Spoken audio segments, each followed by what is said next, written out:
नमस्कार, जागो जमुना न्यूज़ में आपका स्वागत है। मैं हूँ शीतल वर्मा। और दोस्तों, जैसे कि आप जानते हैं, बड़ी-बड़ी हस्तियाँ जो हैं, उनको लेकर मैं आपके सामने रूबरू होती हूँ और आज ऐसी हस्ती से मिलाने जा रही हूँ जिन्होंने छोटी-सी उम्र में बहुत ज़्यादा मुकाम हासिल किए हैं। मुझे लगता है आपके सामने उनको लाने से पहले ही आप ही की ज़ुबान पे उनका नाम भी आ जाएगा। ब्राह्मण सभा के भी वो प्रधान हैं, बीजेपी के लीडर भी रह चुके हैं। छोटी-सी एज में उन्होंने बड़ा नाम कमाया है। रिटेल होलसेल एसोसिएशन के भी वो प्रधान हैं और उनके बारे में क्या तारीफ रखूं, जानते हैं उनकी जुबानी। और मुझे लगता है आपकी जुबान पे पहले ही उनका नाम आ गया हो मेरे बताने से पहले। जी हाँ दोस्तों, उनका नाम है रितिज खजूरिया जी। तो आइए जानते हैं, डिफरेंट टॉपिक्स पे उनसे बात करने जा रहे हैं। सर, सबसे पहले स्वागत है आपका।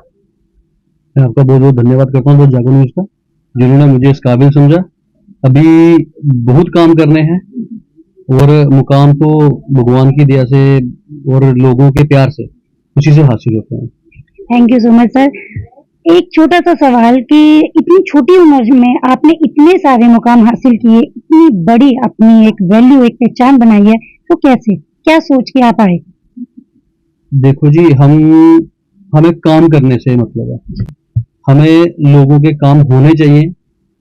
हमारा यही एक जो हमारा सपना है कि लोगों की कैसे हेल्प हो, किस प्रकार हो। बस हमारी जो पूरी टीम है, मैं अकेला नहीं हूँ, मेरी पूरी टीम है, पूरी टीम मेरा साथ देती है उसमें। और जितने भी युवा हैं, और हमारा दूसरा रहता है कि उसमें जितने भी गरीब आदमी हैं, जो मिडिल क्लास मिडिल क्लास भी एक गरीब आदमी होता है जो सुबह से लेकर शाम तक काम करता है। और कोरोना के टाइम हमने ऐसा देखा कि लोगों ने, जो मिडिल क्लास फैमिली थे, जो गरीब था वो भूखमरी से नहीं मरा और ना ही अमीर मरा। अगर किसी को कोई प्रॉब्लम आई है तो वो मिडिल क्लास वाले को आई है। मिडिल क्लास को क्यों प्रॉब्लम आई है? क्योंकि वो शर्म करता है मांगने में भी। तो उसकी वजह से हमें अब जितने भी आगे काम होते हैं, जो भी हमें काम मिलते हैं, वो हम करते हैं और दिल से करते हैं। बात करें मिडिल क्लास की, उनकी तो आपने हेल्प की है, मगर उनके साथ साथ दर्शकों में आपको ये भी बात बताना चाहती हूँ कि मिडिल क्लास की तो इन्होंने हेल्प नहीं की है, सोशल एक्टिविस्ट तो ये हैं ही हैं, मगर इसके साथ साथ इन्होंने जानवरों की भी बड़ी हेल्प की है। आप गौशाला चले जाए, वहां पे पूछ ले। उसके साथ साथ अभी पीछे एक इंसिडेंस हुआ था, एक बंदर को करंट लगी थी, उसको भी उठा के इन्होंने हॉस्पिटल पहुंचाया, उसका पूरा ट्रीटमेंट करवाया। इतना दया दिल मैंने आज तक कोई नहीं दिखा। आपकी क्या राय है वो कमेंट बॉक्स में जरूर जानूंगी, पर आगे बात करते हैं। तो जैसे कि बात करें स्मार्ट मीटर्स को लेकर, जम्मू कश्मीर के जो अवाम है वो परेशानी में, और जितने भी प्रैक्टिकल होते हैं वो हमारे जम्मू में होते हैं। हमारी जम्मू की जनता को किस प्रकार लूटना है वो तय किया जाता है एक एडमिनिस्ट्रेशन की तरफ से, और उसको लूटने का प्रयास किया जाता है। जो आप स्मार्ट मीटर की बात कर रहे हो, वो सिर्फ अभी प्रैक्टिकल हो रहा है स्मार्ट मीटर्स का, सिर्फ जम्मू से शुरू हो रहा है। पर जहां पे सबसे बड़ी सप्लाई जम्मू कश्मीर से जाती है। एक हमारा प्रोजेक्ट है, सलाल प्रोजेक्ट है जो रामबन के पास है। वहां से पूरे नॉर्थ को, जम्मू से समझ लो कि आप लखनपुर से लेके बेंगलोर तक बिजली की सप्लाई है। और फिर भी हमारे एलजी साहब बोलते हैं कि हम 20,000 करोड़ रुपया से बिजली खरीद के जम्मू में दे रहे हैं। तो वो मुझे लग रहा है कि उनको मालूम नहीं है, या हमें मालूम थोड़ा कम है, हमें थोड़ी कम नॉलेज है। और ऐसे ही कुछ बहुत प्रोजेक्ट है हमारे जम्मू में और कश्मीर में, जो कि यहाँ से सप्लाई बाहर जाती है। और मुझे लगता है कि जैसे हमारे जम्मू के लोगों के पास इतना पैसा है, सोर्स ऑफ इनकम नहीं है। मैं बात फिर से मिडिल क्लास पे आऊंगा, बोलूंगा आप बार बार मिडिल क्लास को ले रहे हो। नहीं सर, बात है मिडिल क्लास की है, क्योंकि मेरा सवाल नेक्स्ट यही था कि देखो, अगर हायर क्लास के लोग हैं जिनके पास एप्पल फोन है, जिनके पास स्मार्टफोन है, आईफोन है, वो तो बिल पे कर सकते हैं, मगर जिनके पास स्मार्टफोन है ही नहीं, जिनके पास है ही छोटे फोन, तो वो कैसे बिल पे करेंगे? मैं आपको वही बताने लगा हूँ। बात रही एप्पल फोन की, ये हमारे मनोहर सिन्हा जी का एक बड़ा अच्छा उनका वहां से क्वेश्चन था, और उसका मैं आपके चैनल के माध्यम से जवाब देना चाहता हूँ। आपने एप्पल फोन तो देख लिए, मगर एप्पल फोन तक पहुंचाया किसने? एप्पल फोन तक पहुंचाने वाले भी एक मनोहर सिन्हा जी हैं, हमारे एलजी हैं, हमारी गवर्नमेंट की पॉलिसीज हैं। वो क्या करते हैं, छोटे छोटे बच्चे हैं, जो 18 साल प्लस होता है, 7-8 हजार पे लेता है, उसको नॉलेज थोड़ी कम रहती है, उसको शौक सारे होते हैं। उस शौक अपने पूरे करने के लिए आपने बड़े अच्छे समझ लो कि आपने जो लोन सैंक्शन किए हुए हैं उसके ऊपर आप बोलते हो कि जीरो फाइनेंस के ऊपर हम आपको लोन दे देंगे। वो बच्चे बेचारे कुछ 100 में से 5% लोग, हम 100% लोगों की बात नहीं करेंगे, वो 5% वालों को 100 के साथ घसीटते हैं। वो उनकी एक मुझे लगता है कि बेवकूफी है, अक्लमंदी नहीं है। वो बोलते हैं 3 माले वाली बिल्डिंग, तो 3 माले बिल्डिंग आप अगर सर्वे करवाइए, आप पहले, आप सबसे पहले, मैं मनोहर सिन्हा जी को ओपन बोलता हूँ, आप एक आप आप गवर्नर हो, आप जम्मू कश्मीर के एक समझ लो बाप के समान हो। इस वक्त सारे आपके बच्चे ही हैं, जम्मू कश्मीर के जितने भी लोग हैं सब आपके बच्चे की तरह हैं। तो उनको ये बोलने से पहले कुछ सोचना चाहिए कि आप बोल क्या रहे हो, आप किसके साथ कंपटीशन करवा रहे हो। तो जो कंपटीशन करवा रहे हैं इस वक्त लोगों के साथ कि एक आदमी के पास 3 माले हैं, 3 माले नहीं होते। यहाँ पे जम्मू में अगर आप सर्वे करवाओगे तो जहां तक मुझे लगता है, ये ओल्ड सिटी में अभी हम बैठे हुए हैं, इसी की बात करते हैं, पहले यहाँ से शुरू करते हैं, जहां से शहर शुरू होता है, ओल्ड मार्केट शुरू होती है, तो वहीं से बात करते हैं। वहां पे एक घर में 5-5 फैमिली रह रही हैं। अगर माँ बाप की कोई प्रॉपर्टी थी, दादा जब पूर्वजों की जो हमारे ली हुई जगह थी, तो उसके ऊपर हमारे दादाजी ने बनाई, दादाजी के बाद हमारे माँ बाप ने बनाई, माँ बाप के बाद उनके बेटों ने बनाई, तो फिर जाके 3 मंजिल 4 मंजिल वो घर खड़ा हुआ। मगर वो भूल जाते हैं इन चीज को। मैं कह रहा हूं उनको सर्वे करवाइए कि आप जम्मू में, खासकर जम्मू की सिटी में पहले सर्वे करवाइए। गांव में तो बहुत बुरी हालत है, वो बेचारे हैंड टू माउथ हैं। अगर खेती बाड़ी कर रहे हैं, बारिश आ जाती है तो फसल खराब हो गई, उसके बारे में कोई नहीं सोचता। बारिश नहीं हुई तो वो प्रॉब्लम में है। अभी भी कुछ ऐसी जगह है जहां पे पानी नहीं पहुंचा है।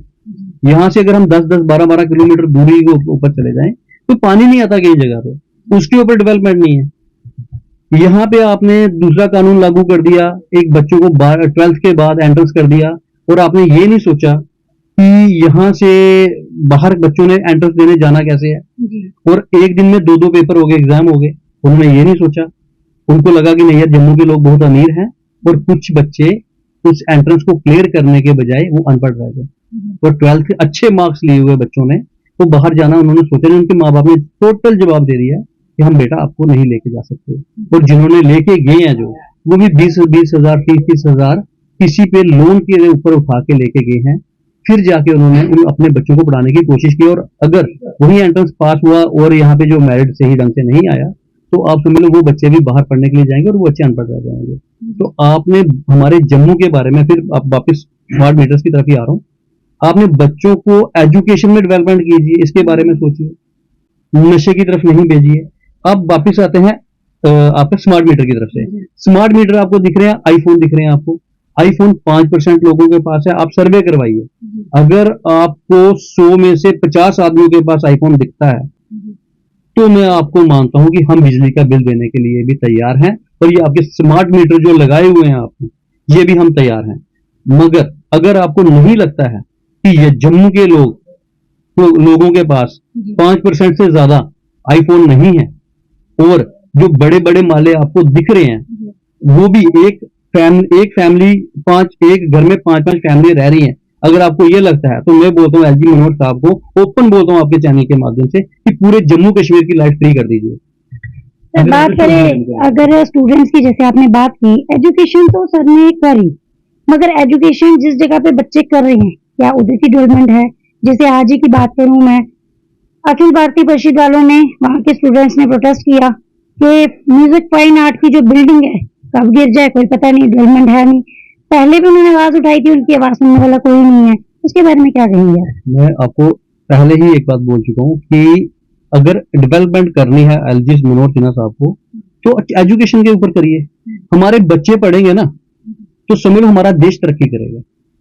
मोदी जी का सपना है देश बढ़ेगा, देश सफाई रखो तो देश बढ़ेगा।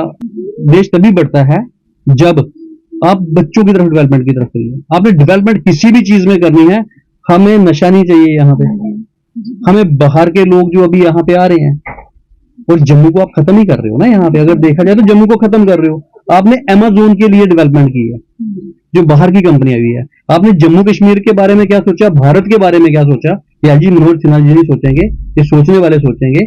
मगर जो हमारे एलजी साहब हैं, अगर इनकी सोच अगर जम्मू कश्मीर के लिए है, वो कहते हैं हम जम्मू के बारे में बहुत सोचते हैं, तो शायद रायका में वो हाई कोर्ट नहीं बनता।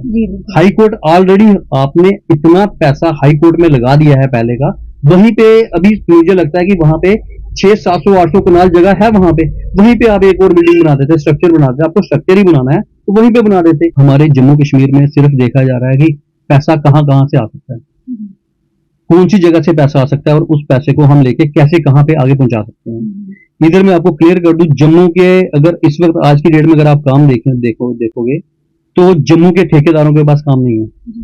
काम सारे बाहर की जो यूपी बिहार के लोग जो आए हुए हैं उन्हीं के पास सारे ठेके हैं, सारे टेंडर उन्हीं के पास हैं आज की डेट में। जैसे हमारे मनोज सिन्हा जी बोलते हैं ना कि सबके पास एप्पल फोन है, तो मुझे लगता है 90% ठेके उनके पास हैं, 5-10% हमारे ठेकेदारों के पास है। जम्मू के लोगों के पास कुछ नहीं है। जम्मू को आपने स्मार्ट सिटी बनाना था, वो प्रोजेक्ट आपका अभी तक कामयाब नहीं हुआ। आपने यहाँ पे मेट्रो देनी थी, वो भी अब तक प्रोजेक्ट कामयाब नहीं हुआ। आपने किया क्या?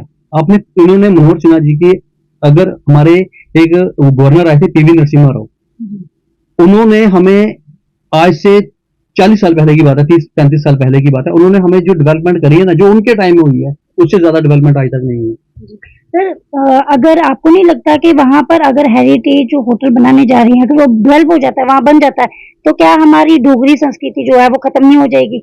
वहां का कल्चर खत्म नहीं हो जाएगा? वहां के स्टूडेंट्स, वहां का जो ओल्ड एज है होम, वो सब खत्म नहीं हो जाएगा? सिटीजन कहाँ जाएंगे? मैं आपको वही बताने जा रहा हूँ।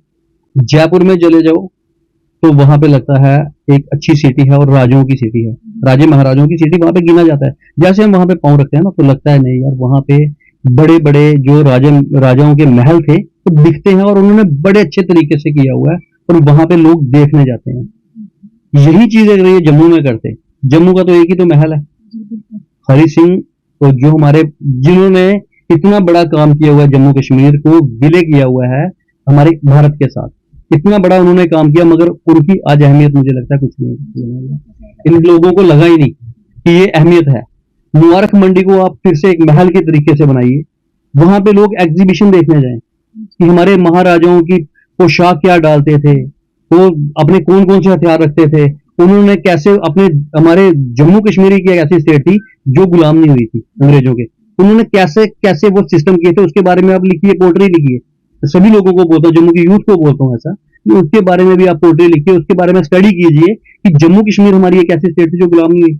उन्होंने ऐसा क्या क्या किया था। जो मेरे दादाजी बताते थे, वो कहते थे कि हमारे महाराजा जी के पास इतने सैनिक नहीं थे, मगर जब यहाँ पे अंग्रेज आए ना, तो लखनपुर जब क्रॉस किया उन्होंने, तो उन्होंने अपनी जो सेना थी, 1000 की सेना थी या 2000 की या 5000 की जो भी सेना थी, उनको अलग अलग यूनिफॉर्म डलवाई।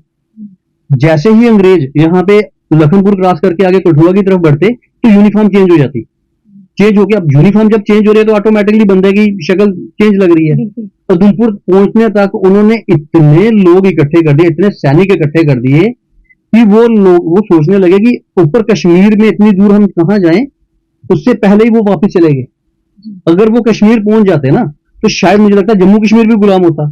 तो उन चीजों को आगे हमें बताना चाहिए, जो पुराने बुजुर्ग हैं उनसे पूछना चाहिए। ये पूछते किसी से कुछ नहीं है, सिर्फ यूपी से या बिहार से, जो भी बाहर से जो भी लोग आए हैं, उनको उन्होंने अपने एडमिनिस्ट्रेशन में बैठाया हुआ, वही एडवाइजर हैं। जम्मू कश्मीर का कोई एडवाइजर ही नहीं है कोई। और मैं फिर बोलता हूँ, जम्मू कश्मीर का एडवाइजर बनाइए, फिर जम्मू के बारे में सोचें। पहले फारूक खान थे, वो फिर सोचते थे हमारे बारे में कुछ, अब कोई एडवाइजर ही नहीं रहा। एडवाइजर भी बाहर के, किसी एसपी के पास चले जाओ, डीएसपी के पास चले जाओ, वो भी बाहर के दिखते हैं। यहाँ पे हमें सुनवाई कोई नहीं रही। अभी ये स्मार्ट मीटर के ऊपर ही आ रहा हूँ मैं फिर से वापस। स्मार्ट मीटर के पास चले जाओ, तो यहाँ पे क्या हो रहा है कि किसी की लाइट खराब हो गई, तो पहले क्या होता था, मैं आपको क्लियर बताता हूँ। पहले क्या होता था, हम कोई फोन करते थे तो लोग, जो लाइनमैन होता था वो 2 मिनट में पहुंचता था।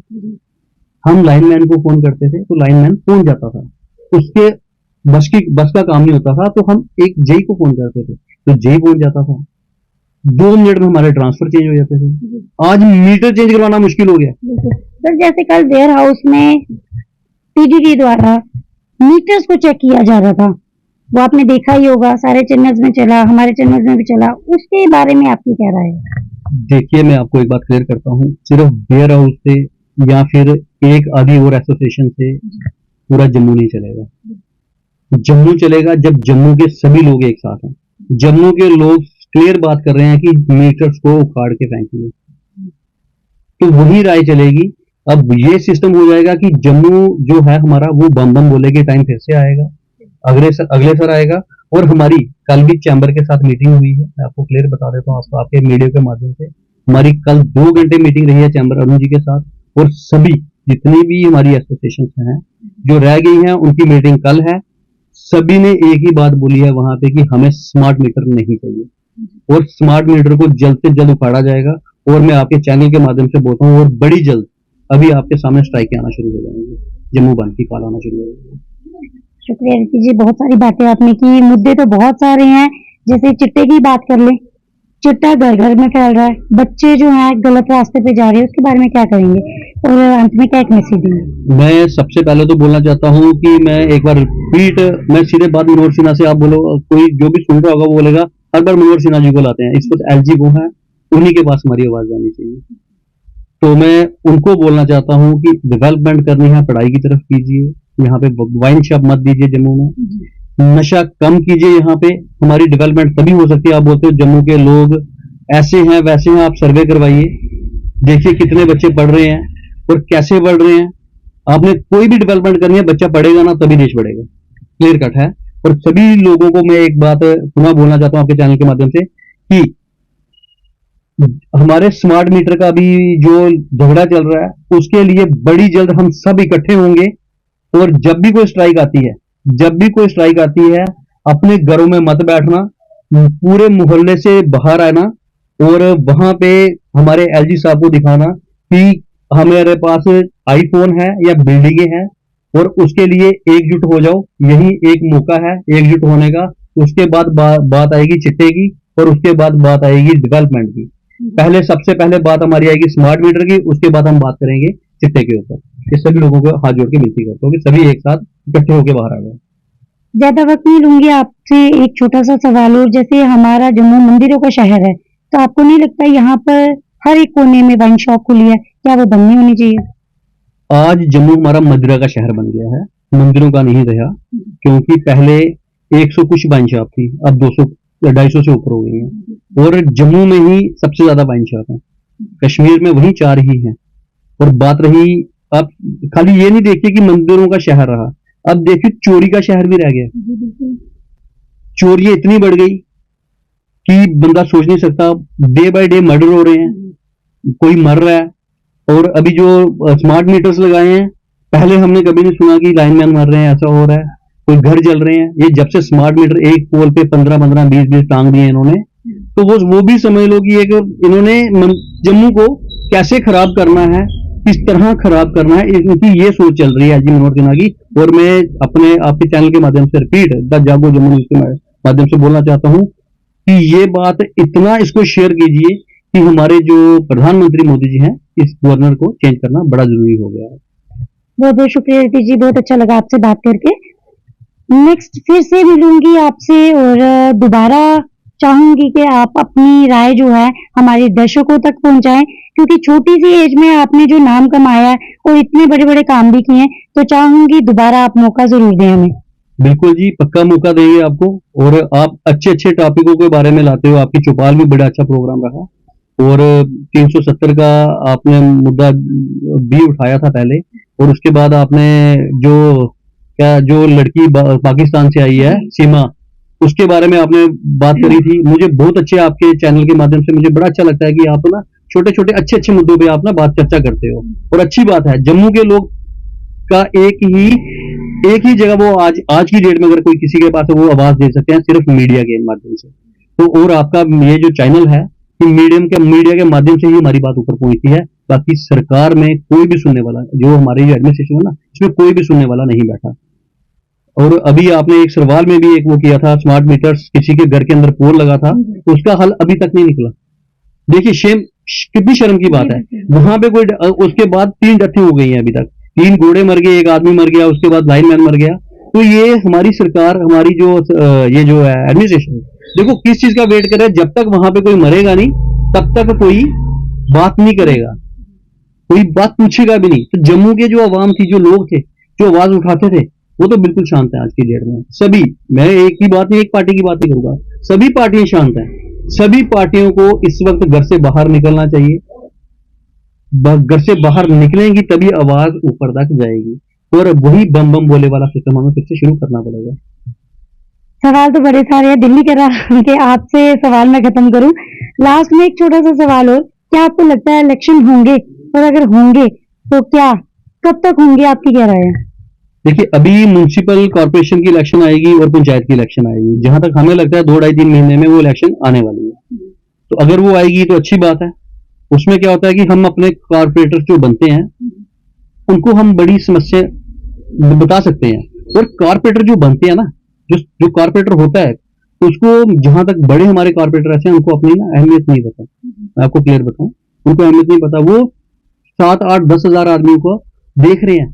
अगर वही कॉर्पोरेटर्स आज घर से बाहर निकलते, अपनी आवाम को लेकर बाहर निकलते, तो मुझे लगता है स्मार्ट मीटर वाला सिस्टम होता ही नहीं। और स्मार्ट मीटर जो लगे, 70 साल पहले क्या मीटर नहीं लगे थे? वो भी तो मीटर चल ही रहे थे। तो उसके बाद इन 6-7-8-10 सालों में या 12 सालों में ऐसी क्या नौबत आ गई कि आपने 4 मीटर अभी तक चेंज कर दिए? ये सिर्फ कमीशन जा रही है, इससे ज्यादा कुछ नहीं जा रहा। एक बार फिर लोगों को बोलता हूं कि जल्द से जल्द घर से सभी घरों से बाहर निकलिए। और आपके चैनल के माध्यम से रिपीट बोलना चाहता हूं कि बड़ी जल्दी हम एक प्रेस कॉन्फ्रेंस करवाएंगे, तो उसके आपको जब हम बुलाएंगे तो प्लीज आप आ जाना। तो सभी को प्रेस कॉन्फ्रेंस के माध्यम से बुलाएंगे और जल्द से जल्द स्ट्राइक आने वाली है। Thank you so much sir. तो रीति जी की राय कैसी लगी आपको? उनके कितने सारे उनसे सवाल किए और हर सवाल का जवाब उन्होंने बहुत अच्छे से दिए। आपकी क्या राय है? उनकी राय से मैच होती है? और आप क्या चाहते हैं? कमेंट बॉक्स में कमेंट करके जरूर बताएं। लाइक कमेंट करना ना भूलें। इस वीडियो को ज्यादा से ज्यादा शेयर करें। और जिस तरीके से इन्होंने मैसेज दिया कि पूरी आवाम जो है वो इकट्ठी होए और मीटर्स को लेकर आगे बढ़े, तो जल्द से जल्द इनकी राय माने और एकजुट होकर निकले। मिलूंगी नेक्स्ट एक और टॉपिक लेके। नमस्कार। कुदरती जड़ी बूटियों से बने अनमोल उपहार आयुलाइन के उत्पादों को रखे हमेशा याद।